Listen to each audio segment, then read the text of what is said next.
It's the New Orleans Pelicans tonight, which gives us reason to reach out to Antonio Daniels, who is part of the Pelicans broadcasting team. He also is on SiriusXM NBA radio, an analyst throughout the league, and we certainly appreciate his time this afternoon here on Damon and Ratto. Antonio, thank you for joining us. How are you? Damon, Ray, how are you guys doing? Doing very well, thank you so much, man. I like when the Pelicans are on the schedule because you're always nice enough to give us a little portion of your day here. And look, tell us about this team that has Brandon Ingram playing very good basketball, but the team around him is not playing very good basketball.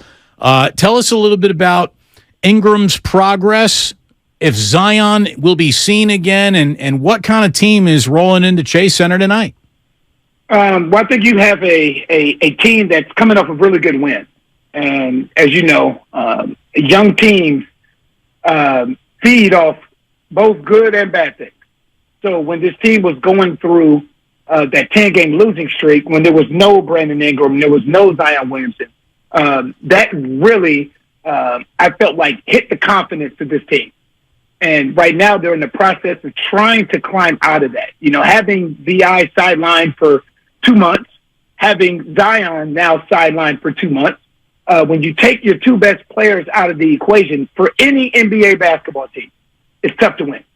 For any team, it's tough to win, let alone one of them. So this is a really, really young team that has dealt with injuries throughout the course of the season. Because even today, right, there's no Zion Williamson, obviously. Jose Alvarado was sidelined, supposed to be reevaluated in 3 weeks.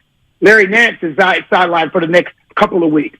Jonas Valanciunas, who is a yeoman who comes to work every day, missed the game against Portland and is questionable today. So when you just look at how the injury bug has hit this team throughout the course of the season, think about this, guys, right? The starting five of C.J. McCollum, Herb Jones, Brandon Ingram, Zion Williamson, and Jonas Valanciunas have played less than 10 games together with that starting lineup. That speaks to the way this season has gone as far as injuries are concerned. With all those injuries, how surprised are you then that they're still sort of in the playoff mix? And I grant you that this is a very unusual Western Conference race this year, but you would have thought that with all the injuries that they've had and the very limited time that they've been able to put their best lineup on the floor, that being 31-32 seems like almost overachieving. And the crazy thing to think about is you're 31-32, and in the month of January, you had the toughest schedule in the league. The toughest schedule in the league. When you look at February, because there's context to everything. When you look at February, and you take February all the way up until next week, you only play at home almost for an entire calendar month, one time in the Smoothie King Center, and that was the game against Orlando, right? So there's context to everything, along with having a 10-game losing streak in there. The team is deep. This is a very, very deep basketball team, but there's only so much that you can ask for. You know, when you have guys like Najee Marshall and Trey Murphy and Jose Alvarado and these guys, like, they have been really good, but they can't be Zion Williamson and Brandon Ingram, C.J. McCollum, Jonas Valanciunas. So I'm not surprised where this team is right now, sitting one game below 500 with all the circumstances and different things that have happened this year, because this is a really, really deep team, but it's also a really young team as well. Antonio Daniels, 13 years in the NBA, nearly 900 games played, joining us here on Damon and Ratto. Why is the West such a jumbled up puzzle this year, in your opinion? Is it parity? Is it mediocrity? I mean, we used to ask this about the NFL. It's parity for me, and I love it. I'm here for it. I love the fact that you can go on a 3 or 4 game winning streak. Golden State Warriors go on a 3-4 game winning streak. They go from 9th to 5th, like that. You know, but that's the way it goes. So basically, you know, you hear so many cliche statements throughout the course of the season that aren't true. You know, let's play 48 minutes of great basketball, which doesn't exist. Play every game like it's your last. Yeah, that sounds great, but you know that's not true. It's a bumper sticker. You know something that you can actually say that actually is true? Every game does mean something. Every game in the Western Conference, when you look at 3 through 13, does mean something. So it's not one of those cliche statements that you're saying and there's no truth behind that statement.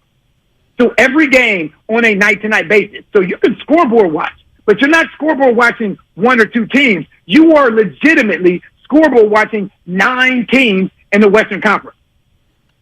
The parity, I'm here for it. I love it.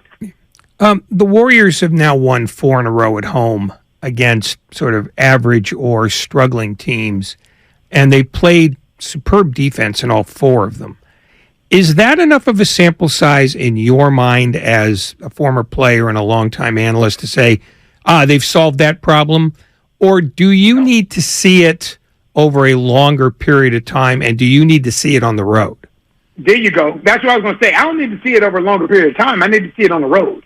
Because when you look at the difference between this team on the road and this team at home, that is a testament to role players and young players play better at home. And if you eliminate Steph Curry and Klay Thompson and Draymond Green and Kevin Looney, this is a very, very young, inexperienced basketball team. Very young. Andre Iguodala is not in the rotation. So when you look at everybody else, Jordan Poole is a young basketball player. I'm talking about as far as experience is concerned. Kuminga, young. Ty Jerome, young. Lamb, young. You can go down the list. Moody, young. You can go down the list of different guys. And this is a very, very young basketball team. And with the way that things are looking now, the Golden State Warriors are going to have to advance. They're going to have to learn to win on the road. And the thing is, what you're hoping, if I'm a Golden State Warriors fan, that Steph Curry, Klay Thompson, Draymond Green, Kevin Looney, the usual suspects, the guys that are a part of this Golden State Warriors dynasty, will find some way to figure it out. But I tell you what, up to this point, there's a drastic difference between this Golden State Warriors team here in the Chase Center and in any other venue outside of the Chase Center. There's no doubt about that. Antonio Daniels here on 95.7 The Game. So for the Warriors to find that defensive identity at home, on the road, obviously Draymond Green needs to be right in the middle of that team picture every single time. He has had a very good defensive year while the team around him has not necessarily had a good year defensively. When you look at Draymond Green, like if it's up to you to conduct a class on Draymond Green, what you want fans to understand about him, what do you think are the man's primary strengths? What is it about him that fascinates you as a player? What about his career maybe leaves you wanting more? For me, what I've always been enamored with Draymond Green is his defensive knowledge and IQ. Anytime you hear basketball IQ, what we automatically assume is we're speaking on the offensive side of the basketball. Draymond's understanding of his opponent, his understanding of what's being run, the strengths and weaknesses of guys that he's guarding, those are things that help you win championships. We had an argument on our SiriusXM show years back. Who was the most important Golden State Warrior? For Draymond Green, a guy that's not a double-digit scorer, to be even involved in that conversation speaks to his impact. And he's one of those guys, you know, the whole triple single and all, like, to me, that doesn't tell Draymond Green's story. It's a lot of guys like that. If you're going to look at stats to tell someone's story, then the eye test is irrelevant. But what the eye test tells you, even today, is they go as Draymond goes. He is the engine. Obviously, Steph Curry is the greatest shooter in the history of the sport. Steph Curry and Klay Thompson are the best shooting backcourt in the history of the sport. But to have a guy with the skill set that Draymond Green has to impact the game in so many areas outside of scoring the basketball, his ability to see plays before they happen. I always say point guard position is not a skill set, it's a mindset, right? Understanding time, score, situation, where the ball needs to go, how do I need to get it there, and then having the skill set to actually get it there. Those are some of the things that I feel like are left out when people are talking and discussing Draymond Green's impact. Looking more macro at the league and, well, at the conference, is there a team that you think is most likely to pull out of the mess? I don't want to say the mess, but I'll just say it because I don't have a better word. Is there a team you think is most likely to pull out of that group from 4 to 13 and distance itself from everybody else? Or do you think it's going to look like this at the end of the year? I think it's going to look like this at the end of the year. I really do. I think that, everybody keeps expecting Sacramento to fall back. I think Phoenix is going to make moves as far as moving up, because when you have a roster that's that good and that talented, you're able to acquire Kevin Durant without getting rid of your three best players. I think Phoenix will obviously move up in the standings. But I think for the most part, especially as far as health is concerned, not speculating, not knowing who's going to get hurt, who's going to be healthy, I think it's going to look like this for the majority of the season. So if it is kind of a jumbled up mess then, and it does continue to look like this, the one attribute that the Warriors have that no other team can claim is the experience of winning championships at the level that they've won it here. And I'm wondering, in a jumbled up world where, the Suns, sure, they got Durant, Booker, Ayton, and Chris Paul, but they don't have a lot of depth, and it takes time. Well, it takes time to put a winning formula together, and it feels like the Warriors' one attribute that no other team can even pretend to have might be the thing that carries them into the playoffs and maybe deeper than a lot of people expected them to get just a couple of weeks ago. Right, but there's also, if you look at some of these teams, there's going to be an attribute, and obviously none of them had the attribute that you're speaking of with the Golden State Warriors. But there's an attribute with almost every team. You look at Denver and the fact that they have Nikola Jokic and 4 or 5 guys that are playing their most efficient and best basketball of their careers, right? You have a team like the Sacramento Kings, who, for me, Mike Brown is the coach of the year, and the culture that he is setting down there in Sacramento, where they ain't dodging and ducking nobody. When you start talking about health, I look at the New Orleans Pelicans, and I will put this roster against anybody's roster whole and healthy. When you look at the Phoenix Suns, I've always been a guy where I will say, give me the talent, and I'll figure the rest out, right? Give me the talent, and I'll figure the rest out. When you have a Kevin Durant, who, as you guys know, good and well down here in Golden State, can play in any system with any player whatsoever. Yeah, and I do disagree about the depth. I do disagree about the depth, because when you're talking about, now, we will be having a different discussion if the Phoenix Suns acquired Kevin Durant and they lost DeAndre Ayton and Mikal Bridges. But the fact that they have still 4 legitimate guys that can shoulder an offensive load means that you can stagger those guys. So now, it's not like those 4 are going to come out the game and you're going to sub in 5 new guys. On your second unit, you're going to have a Kevin Durant. You're going to have a Booker. You're going to have a Chris Paul or a DeAndre Ayton, or a combination of 2 of those guys with 3 other guys. Is there a point where you think, based on your conversations with Pelicans brass, that this team will be healthy, or will they simply have to put up with one missing guy or another guy from now till the end of the year? I have no idea. And this is injuries we're talking about. Yeah. If I was to tell you guys, is Steph Curry going to be healthy for the remainder of the season? You guys don't know. None of us do. Think of the last time that a team won the NBA championship. And when that team won the NBA championship, we didn't look back at it and say, well, if this particular guy was healthy. I ask you guys a question.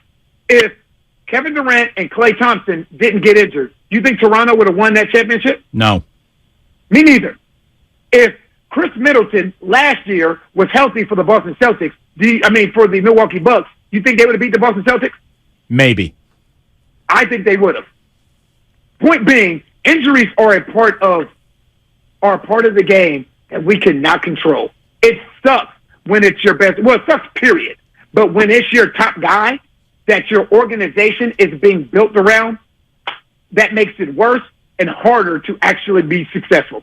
Is Zion's personal attention to his conditioning still an issue in New Orleans? No, it wasn't. No, this is, I can tell you this. This is the best that I've seen Zion look as a pro. And I told him that on Media Day. If you see Zion now as opposed to how he looked a few years back, his rookie year, completely different. When you talk about him actually paying attention to his body and the things that matter. This offseason, he took it serious because he heard all the things that some of the talking heads were saying, some of the things that the fans were saying about him. He came into this season in miraculous shape. Just think about it. He got this team on, what was it, December 29th? This team was 23-12 and sitting in second in the Western Conference. Like, what this young man is capable of, he is a generational talent, right? If this is an argument you want to have a year ago or 2 years ago, I'm here for it. Today, not at all. He is 100% taking his conditioning habits seriously. Thank you for clearing that up. Antonio Daniels, now I wouldn't bring this up if you hadn't already joked about it yourself on Twitter. Today, the Bleacher Report reminded everyone that is the 17-year anniversary of one of the plays that will be shown to describe Allen Iverson's mastery. It's in the all-time Allen Iverson highlight reel where, unfortunately, your ankles get broke twice. It's not really unfortunately. That's not how I've ever looked at it. Unfortunately would be not living my dream. That would be unfortunately. Unfortunately would be not being able to say I had a 13-year blessed career in the league. You had an incredibly blessed life. There is no doubt. There is no doubt. What we're talking about now, this is part of the course. Absolutely. This is part of the course. When you play against the best in the world on a night-to-night basis, you know what's going to happen? You're going to get embarrassed. You are 100% going to get embarrassed. And you know what? If you haven't got embarrassed, you know what that means? You weren't trying. I've always said, you didn't play long enough. Well, I've always said that instead of talking about the guy who gets put on a poster in the dunk, the guys who should go on the poster are the four other guys who didn't get back and even bother playing any defense. Like, anyone who gets dunked on, it's because you're at the rim trying to do your job. Right. For the kids who are listening right now, Antonio, who do not understand the mastery of Allen Iverson, would you just give us 30 seconds on what it was like to try and stay in front of him? I can't, because it won't do him justice. I feel like there are three guys that played in this league, television and social media would never give justice to. Shaquille O'Neal, his dominance, his size, how big and how strong he was. LeBron James, 6'9", 260, 270, to play against someone with that skill set at that size, and Allen Iverson. I can't even put into words how fast that man was with the basketball. He was faster with the ball than most guys are without it. To try and keep that man in front of you was impossible. It was impossible. But you know what you did? You tried, but you also understood with trying that there's a chance that 17 years later, you could be on an interview in San Francisco and someone bringing up the fact that you got embarrassed. Hey, it's a very good life that you get to live, man. No doubt about it. You're great as a broadcaster. We love talking to you. Thank you very much, Antonio, for joining us today and taking us back through memory lane, man. For sure. Thank you, guys. Antonio Daniels. He's right. There's nothing wrong with getting dropped by Allen Iverson. But I'm going to guess it took him a while to develop that philosophy, though. Here it is, Ray. I mean, he just gets crossed up twice. I mean, everyone knows that if you are a fan of Iverson, it's an iconic play in Iverson's career.